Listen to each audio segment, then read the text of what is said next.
Les comentaba que en los laboratorios le tenemos que hacer a mi paciente gasometría y ionograma porque yo sé que mi paciente en estado urémico, ya cuando está en un grado 4 o 5 de su enfermedad renal crónica, los problemas metabólicos y los problemas de los electrolitos son frecuentes.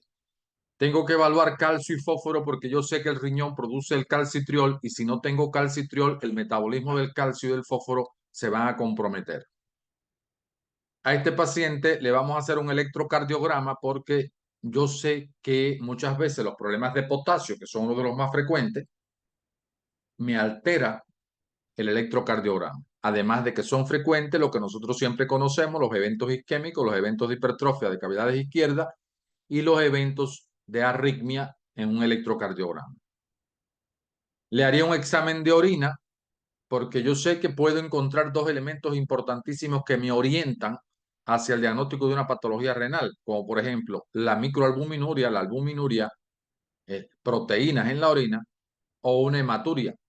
Entonces, cualquiera de estas dos cosas, sobre todo porque lo demás puede ser infección urinaria, pero sobre todo la presencia de ello, de células epiteliales, que son células que provienen de arriba, esto me orienta hacia un daño renal. Y estudios imagenológicos, por supuesto, lleva un rayo X de tórax, como todo paciente crónico, en busca de ver si hay compromiso cardiovascular.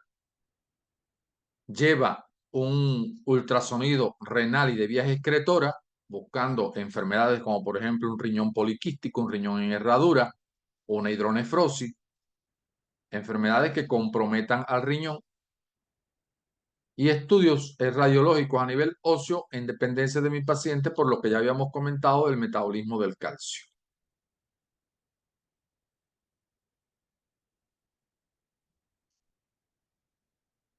Clasificación de la enfermedad renal crónica. Otra pregunta importantísima para el médico general. Decimos que todo paciente con enfermedad renal crónica, 3 meses por debajo de 60, por debajo de este grupo. Los pacientes en el grupo 1 y grupo 2 son importantes tenerlos nosotros identificados porque nos permiten trabajarlo. El grupo 1 es ese paciente supuestamente sano. Y yo le voy a hacer actividades de promoción de salud diciéndole todos los riesgos que tiene aquel paciente que puede estar enfermo. Pero ya el grupo 2 es el paciente en riesgo. Es ese paciente hipertenso que no tiene todavía una enfermedad renal crónica, pero que es hipertenso o diabético. Y yo tengo que hacer actividades de prevención primaria. Ahora, ya el grupo 3 sí es el paciente enfermo. Y el grupo 3 lo vamos a dividir en dos, 3A y 3B.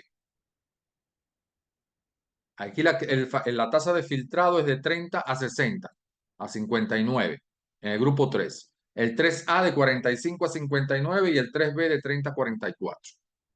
El grupo 4 de 15 a 29 y menos de 15 grupo 5. ¿Qué importancia tiene esto? Que el grupo 3A nosotros lo vamos a seguir muy de cerca. Somos nosotros, los médicos generales, con el internista de la comunidad, los que vamos a darle seguimiento a este paciente. Pero una vez que cae en el grupo 3B, ya tenemos que hacerle referencia al nefrólogo, porque ya el nefrólogo lo va a estudiar a mayor detalle, quizá le haga ya la fístula para prepararlo para la hemodiálisis, porque en el grupo 4 ya es de régimen dialítico o hemodiálisis. Y grupo 5, en fallo renal, el único tratamiento que tienen es trasplante renal. Entonces, esto es importante, clasificar a mi paciente porque es una clasificación pronóstica evolutiva y además de seguimiento e interconsulta con nefrología. Fórmula que debemos de sabérnosla, porque esta fórmula me permite a mí ubicar al paciente en aquellos grupos. El único laboratorio que necesito es la creatinina. Los otros son datos del paciente, 140 menos la edad por kilo, sobre 72 por la creatinina.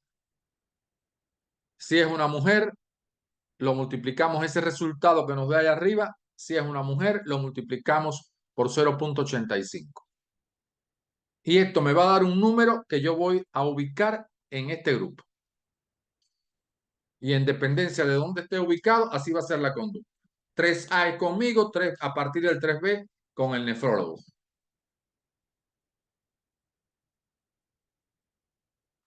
Tratamiento de la enfermedad renal crónica, importantísimo.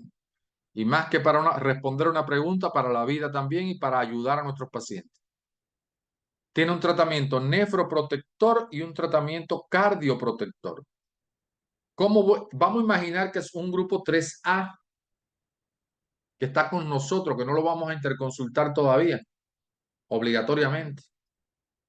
Vamos a ponerle un IECA o un ARA-2, porque estas son las drogas que me van a bloquear el eje renina-angiotensina-aldosterona y me van a proteger al riñón. ¿Y cómo yo digo que estas drogas están haciendo un buen trabajo? Porque hay una proteinuria por debajo de 0,5 gramos diario, o hay una disminución de la tasa de filtrado molecular menor de 2 mililitros por minuto en un año. Es decir, que si mi paciente tenía 45, en un año lo más que puede bajar es a 44, 43, pero no más de 2. Porque si bajó a 41, no está haciendo un buen trabajo el IECA o el ARA-2 que le puse como nefroprotección. Porque este es el objetivo que yo quiero cumplir. Y en el tratamiento cardioprotector tiene que ver con la tensión arterial. Yo tengo que proteger a mi paciente con algún antihipertensivo que pudiera ser el mismo que ya le había puesto ahí arriba, pero la presión tiene que estar por debajo de 130,80. Tengo que restringir las proteínas de la dieta.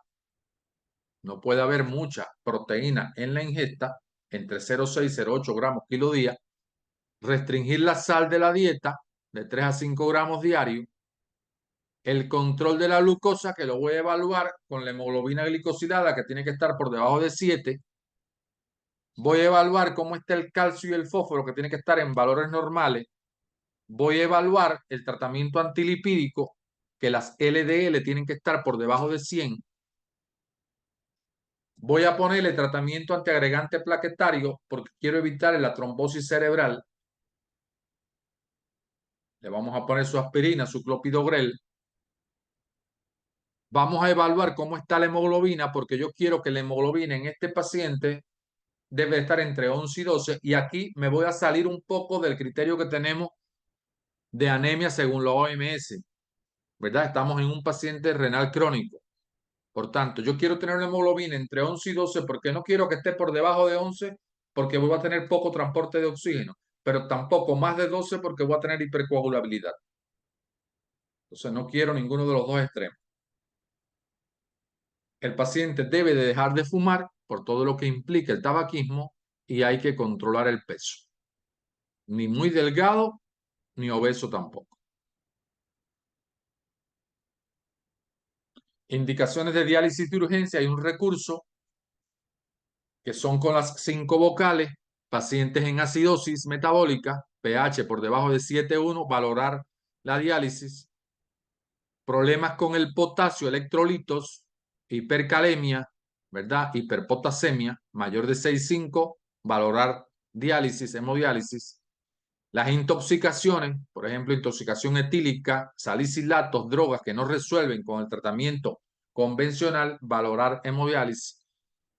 Sobrecarga de volumen, pacientes encharcados que no resuelven con los diuréticos habituales, valorar hemodiálisis. Y pacientes urémicos que ya estén complicados con una encefalopatía urémica, una pericarditis, convulsionando con una disfunción plaquetaria, valorar hemodiálisis. Es decir, que tienen aquí algunas causas para poder responder esta pregunta.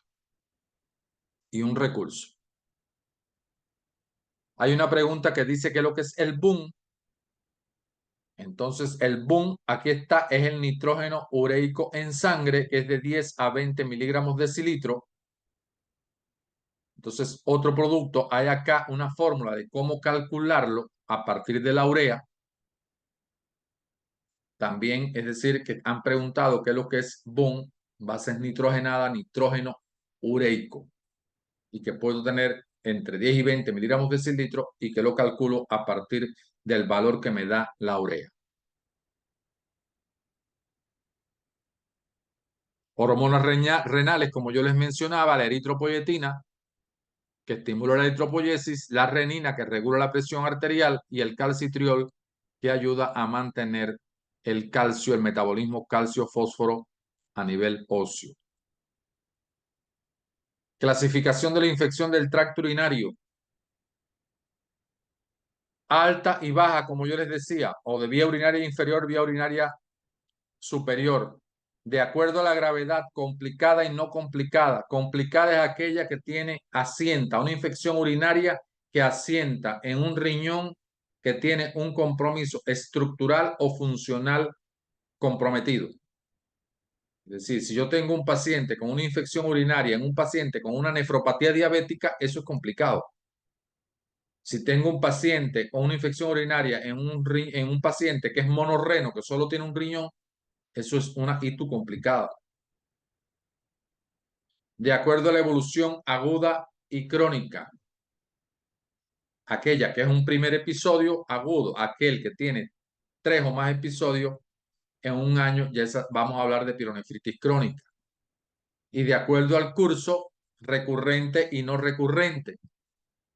La recurrente es aquella que tiene más de 3 episodios en un año. Hay un concepto, ese es el de recurrente, que es el que más preguntan. Reinfección es cuando aquel paciente que se reinfesta con un germen que no es el mismo con que estaba infectado inicialmente.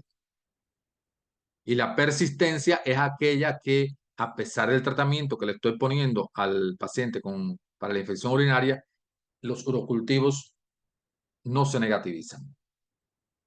Pero el concepto que más, de acuerdo al curso, que más pregunta es qué es lo que es la ITU recurrente, 3 o más episodios en un año.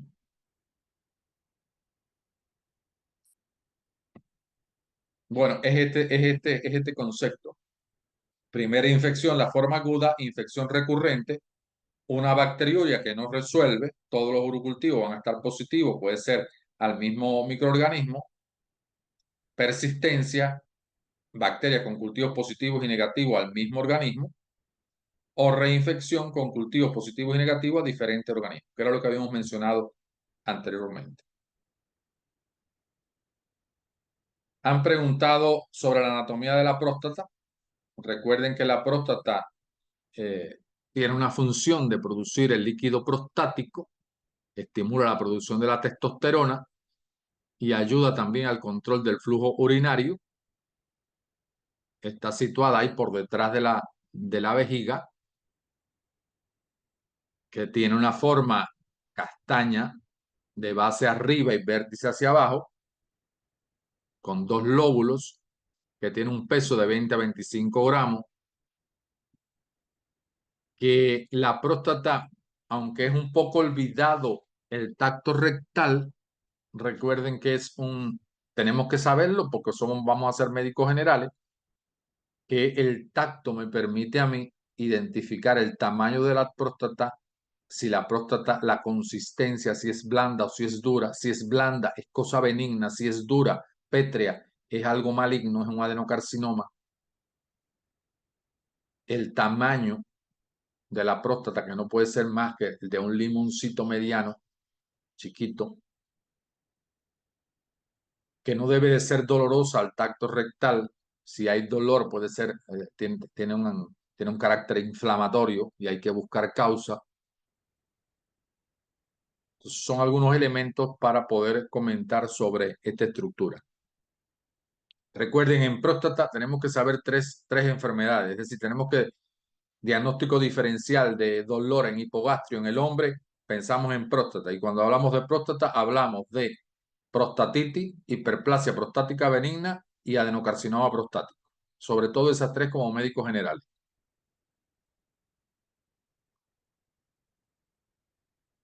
¿Cómo yo hago diagnóstico de una infección del tracto urinario?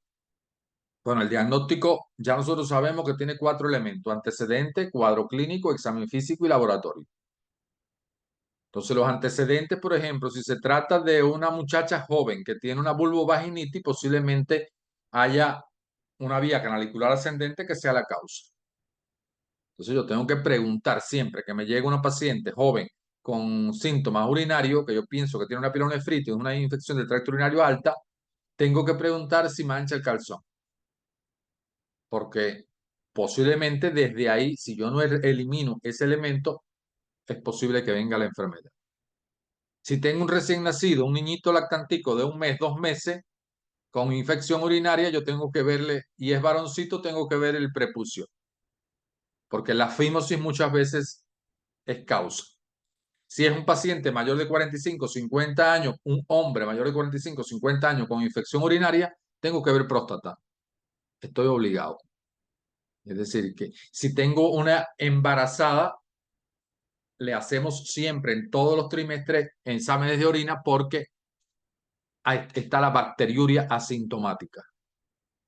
Si tengo un paciente diabético, en cada control tengo que hacerle un examen general de orina porque hay bacteriuria asintomática. Entonces, son algunos antecedentes que me obligan a mí a estar pensando en la infección urinaria. Ahora, en la clínica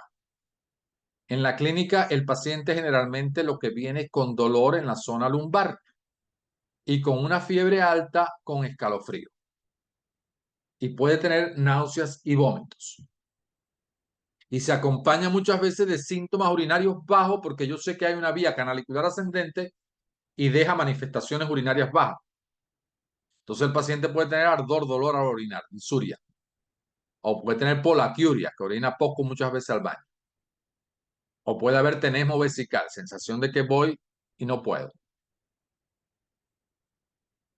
Entonces esos elementos me obligan a mí a pensar en infección. Y cuando examino a mi paciente, que le hago las maniobras que ya les mostré anteriormente, puede ser que alguna de ellas sea positiva. Pero sobre todo la de Giordano en los puntos pielorrenoureterales posteriores, muchas veces hay dolor. Entonces ya tengo 3 elementos. Los elementos de antecedentes, el cuadro clínico, el examen físico y voy a los laboratorios. En el laboratorio, el examen general de orina. El examen general de orina, para yo hablar de que me aporta al diagnóstico, tiene que haber piuria, tiene que haber leucocituria. Pero eso solito no me da diagnóstico. Tiene que estar con nitritos y nitratos. Porque cuando aparecen los nitritos y nitratos, ahí yo sí veo de que esto puede ser del metabolismo de las bacterias. Entonces, eso sí me hace diagnóstico. O puede ser que el técnico vea las propias bacterias en mi informe de bacterias abundantes. Entonces, ya eso sí hace diagnóstico un examen general de orina. Y ya le pongo tratamiento a mi paciente. Pero no se me puede olvidar algo. Y es que el diagnóstico definitivo lo hace el urocultivo. Lo que pasa es que no voy a esperar 3 días para comenzar el tratamiento de la infección. Entonces, el urocultivo generalmente lo dejamos para el seguimiento. Una vez que el paciente termina el tratamiento, que hay mejoría clínica, esperamos una semana, repetimos urocultivo.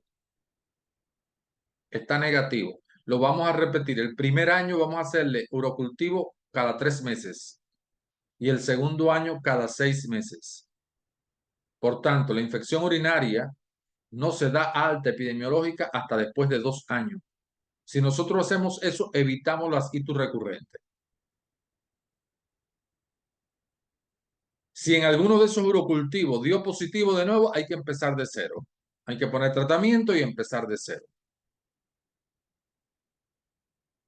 Entonces, como les decía, recordar siempre, hay 3 grupos, 3 pacientes de riesgo que nos hacen bacteriurias asintomáticas. 3 o 4 grupos. El anciano, la embarazada, las enfermedades autoinmunes, la diabetes mellitus, ¿verdad? Entonces, esos pacientes generalmente en cada control hacemos examen general de orina buscando la bacteriuria asintomática. Han preguntado cuáles son las bacterias más frecuentes capaces de producir infección urinaria. Entre el 90 y el 95% de los casos es por Escherichia coli. El resto se los dejo ahí. Hay que saberse esos nombres. Klebsiella, Proto, Pseudomonas, Enterobacter, Enterococo, Estafilococo son capaces también de producirnos infección del tracto urinario. Cistitis. Cistitis es inflamación a nivel de la vejiga. Es una itus baja, ¿verdad? Es una itus baja. Ahí están las bacterias que con más frecuencia lo dan y por supuesto que la Escherichia coli sigue siendo la dura del negocio. Recuerden que la Escherichia coli, ¿por qué? Porque ella tiene la capacidad de tener en su estructura fimbrias que si están en la uretra, siguen caminando y llegan a la vejiga. Y si están en la vejiga, suben los uréteres y suben al parénquima renal. Y esas propias fimbrias le permiten pegarse al uroepitelio, se pegan ahí y no hay quien las despegue. Por mucho líquido que tomemos, no las matamos. Pero además tienen en su superficie antígenos de superficie que la protegen contra el sistema inmune nuestro. Y como les gusta vivir en la médula y no en la corteza, no les llega casi la sangre, por tanto, están haciendo de la suya. Entonces recuerden, en la cistitis la diferencia está en que no hay dolor lumbar, no hay fiebre con escalofrío. Generalmente no hay náusea ni hay vómito. Generalmente lo que da son manifestaciones bajas. Disuria, polaquiuria, tenemos vesical.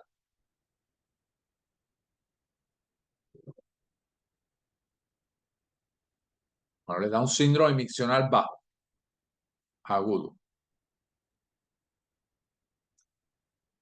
En el tratamiento, en las infecciones urinarias bajas, en muchas ocasiones el tratamiento está en función de la nitrofurantoína, que me han dicho los estudiantes también, que lo tienen indicado también en la embarazada, el clotrimazol,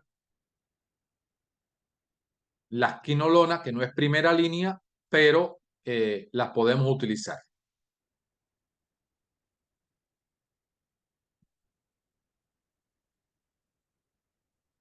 Hematuria. La hematuria, cuando yo tengo un paciente con hematuria, lo primero que me viene a la cabeza en el orden diagnóstico es el síndrome nefrítico. Recuerden que el síndrome nefrítico es aquel paciente que tuvo una infección, sobre todo estreptocóxica, una faringitis, una amigdalitis, y a los 15 o 20 días viene a la consulta diciéndonos que está orinando oscuro. Entonces, cuando yo veo a un paciente con hematuria, pienso enseguida en síndrome nefrítico y tiene una tríada importante: hematuria, hipertensión y edema. Puede haber algún grado de proteinuria. Entonces, cuando yo le hago a este paciente el estudio en la orina para confirmar diagnóstico, por supuesto que voy a ver la hematuria, los cilindros hemáticos, puedo encontrar piuria y ya si yo veo piuria en la orina, voy a descartar enseguida infecciones del tracto urinario, hago urocultivo buscando un germen y cuando hematuria con piuria, no se me puede olvidar la tuberculosis renal. Cuando yo veo a este paciente en la orina que lo que predominan son los cilindros hemáticos y puede haber proteinuria, enseguida ya estoy pensando en que más se va al campo del síndrome nefrótico y lleva una biopsia renal para descartar este síndrome. O si veo un paciente con cristales en orina, con hematuria, con hipercalciuria, estoy pensando en la etiología obstructiva por litiasis, que es muy frecuente también. En muchas ocasiones la clínica viene, el paciente viene con dolor lumbar o con dolor abdominal, con hematuria, y es el recorrido del cálculo que está migrando. Y en esa migración lesiona el urepitelio y da hematuria.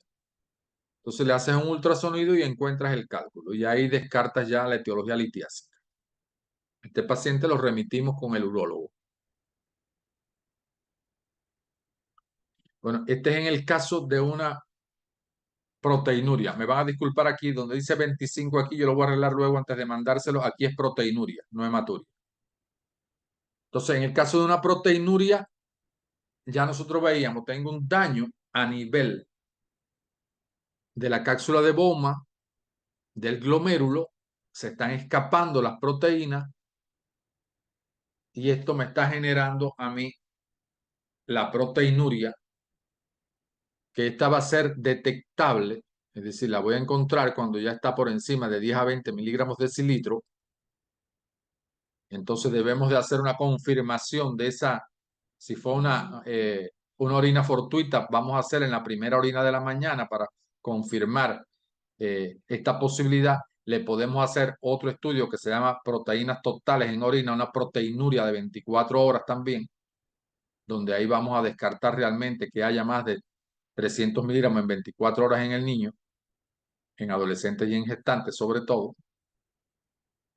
Entonces aquí tenemos que descartar si esto es una proteinuria que es persistente o es una proteinuria que no es persistente. ¿Por qué? Porque hay algunas condiciones, como por ejemplo la fiebre, el ejercicio físico intenso, el frío, la agitación, las convulsiones, las infecciones, que pudieran estarnos dando una proteinuria y no ser patológica. Y eh, esto es diagnóstico diferencial. Entonces, en el resto de los pacientes, cuando descartamos estas causas, entonces uno se va allá a la enfermedad renal per se. Y tenemos que estudiar todo el riñón. Entonces tenemos que ver entonces los 4 elementos que yo les decía. ¿Tendrá alguna enfermedad glomerular? ¿Tendrá alguna enfermedad tubular, intersticial o vascular? Y hay que estudiar todo el perfil renal, hay que hacer gasometría, hay que hacer electrolito, hay que hacer ecografía. Podemos llegar a la resonancia, a la, a la tomografía, buscando alguna de las etiologías que pudieran darnos un síndrome nefrótico.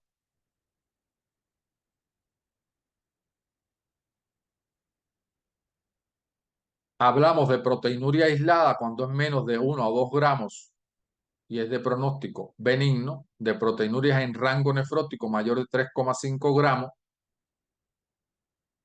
Y hay otra clasificación que la clasifica en leve, moderada y severa en dependencia de estos valores de 300 a 1 gramo, de 1 a 3 gramos y mayor de 3 a 3,5 gramos ya es severa, que ya es proteinuria en rango nefrótico.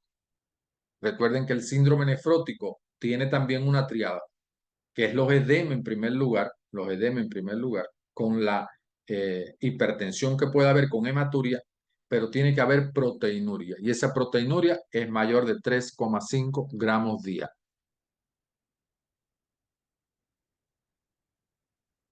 Hay una pregunta que han hecho: enfermedades de transmisión sexual capaces de producir prostatitis. Y la primera bacteria que lo produce es la Clamidia trachomatis. Puede ser la gonorrea y puede ser el trichomona vaginal secundaria de la pareja sexual. Entonces, no se nos pueden olvidar estos 3 gérmenes. Hay una pregunta que habla de diagnóstico diferencial entre el síndrome nefrítico y síndrome nefrótico. O sea, acá yo les dejo algunas características, pero siempre no se me puede olvidar esa triada importante. Y la triada, el primer elemento. El síndrome nefrítico es aquel que es causado secundario a una infección que generalmente es el estreptococo beta hemolítico, pero no es necesariamente el único. Y después de 15 o 20 días, el paciente me llega con hematuria. Entonces, ese es el síntoma o signo cardinal. En el paciente nefrótico no es ese. En el paciente nefrótico se están escapando las proteínas, hay hipoalbuminemia y por tanto tengo edemas y hay proteinuria. Entonces, estos elementos son los que generalmente hacen el diagnóstico diferencial entre uno y el otro, porque en los dos puede haber proteinuria, pero hay mayor en el síndrome nefrótico. En los dos puede haber hematuria, pero es mayor en el síndrome nefrítico. En los dos puede haber edema, pero el edema del síndrome nefrótico es típico. Da un edema en anasarca generalizado con fascia de muñeco chino, que no me lo tiene por qué hacer el edema del síndrome nefrítico. El edema del síndrome nefrítico es leve, no tiene que ver con el edema del síndrome nefrótico.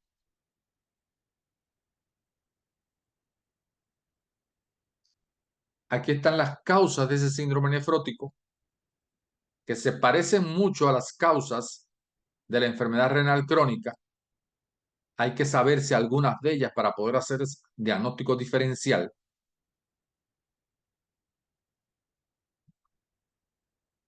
¿Qué exámenes le hacemos a este paciente con síndrome nefrótico?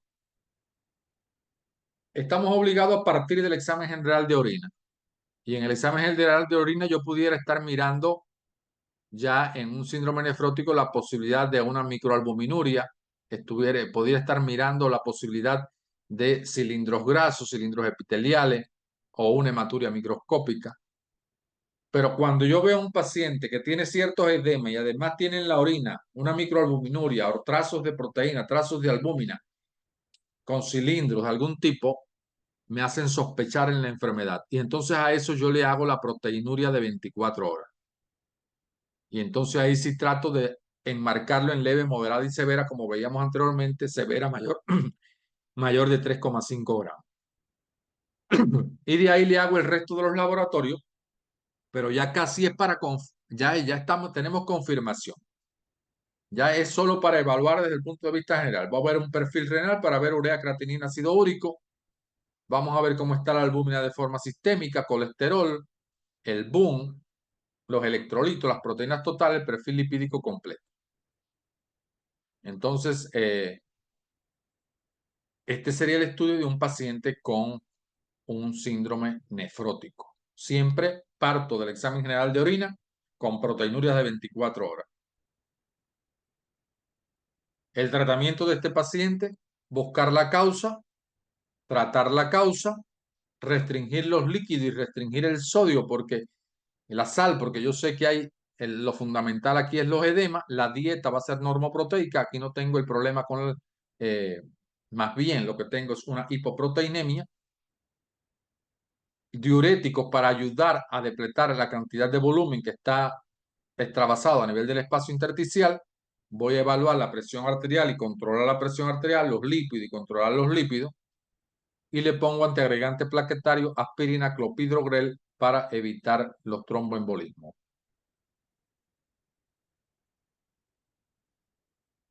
Como les decía, el síndrome nefrítico, lo duro de él es la hematuria.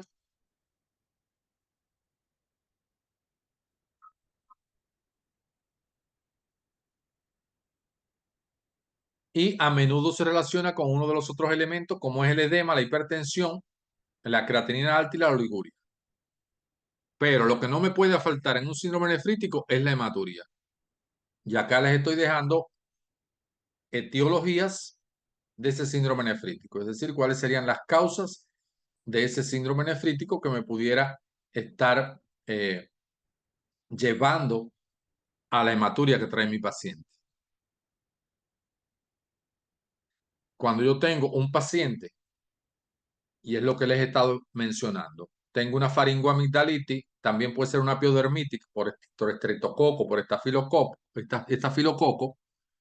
Hay formación, esto se comporta, este germen se comporta como un antígeno, hay formación de anticuerpos, hay complejos antígeno-anticuerpos que circulan y dañan a nivel glomerular.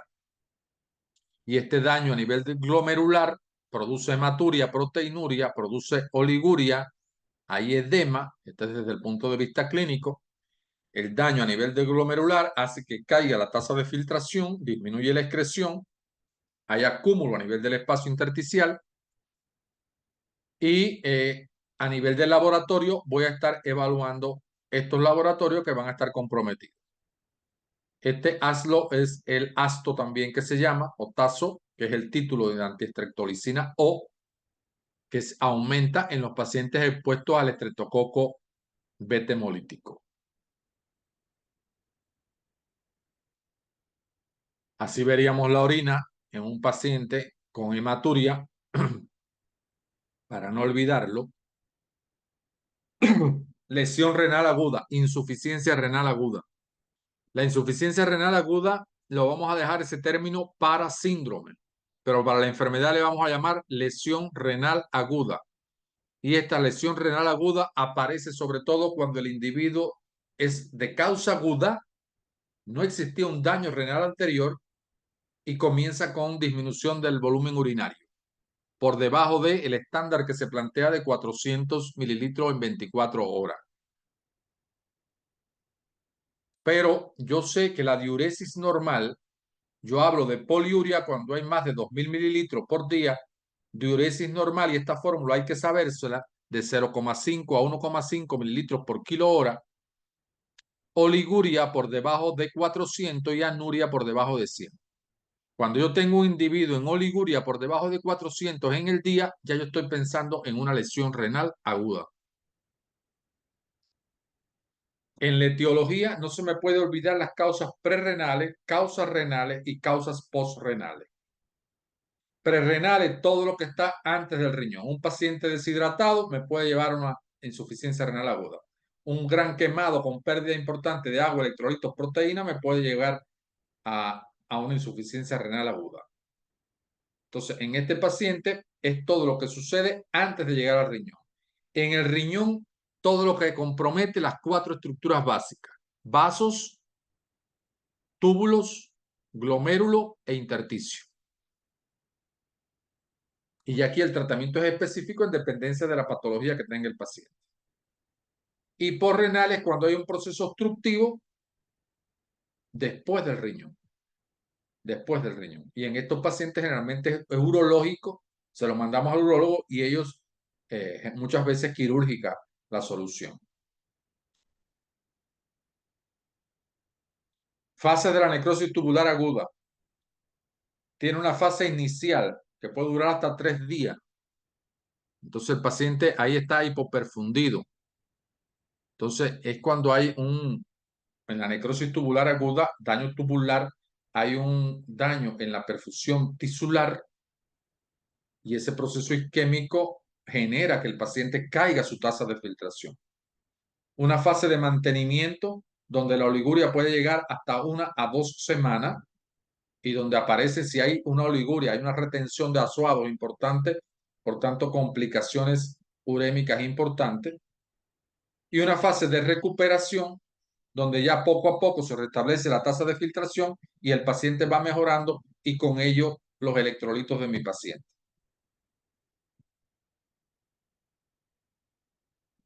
Los laboratorios que vamos a indicarle a un paciente con una lesión renal aguda tiene que ver con un hemograma porque yo quiero ver cómo está el hematocrito, si está con hiperviscosidad, si hay un cuadro anémico, que haya perdido una pérdida brusca de sangre. Quiero ver cómo están los electrolitos. Quiero ver cómo está la osmolaridad de ese plasma. Quiero ver un examen de orina, no vaya a ser que haya un daño a nivel intersticial, que haya una pielonefritis.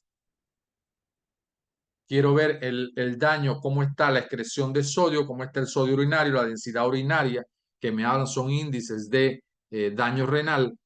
Quiero ver en el sedimento urinario la presencia de cilindros, porque puede ser, esto me habla, la presencia de los cilindros me habla en muchas ocasiones de daño a nivel renal per se.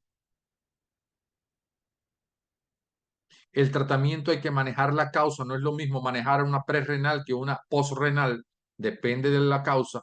Tengo que manejar el medio interno. Como hay retención de azuado, muchas veces el cuadro acidótico de mi paciente, tengo que ver muy bien el potasio y el calcio y en muchas ocasiones tengo que llegar al régimen dialítico, hemodiálisis y diálisis. Y les estoy dejando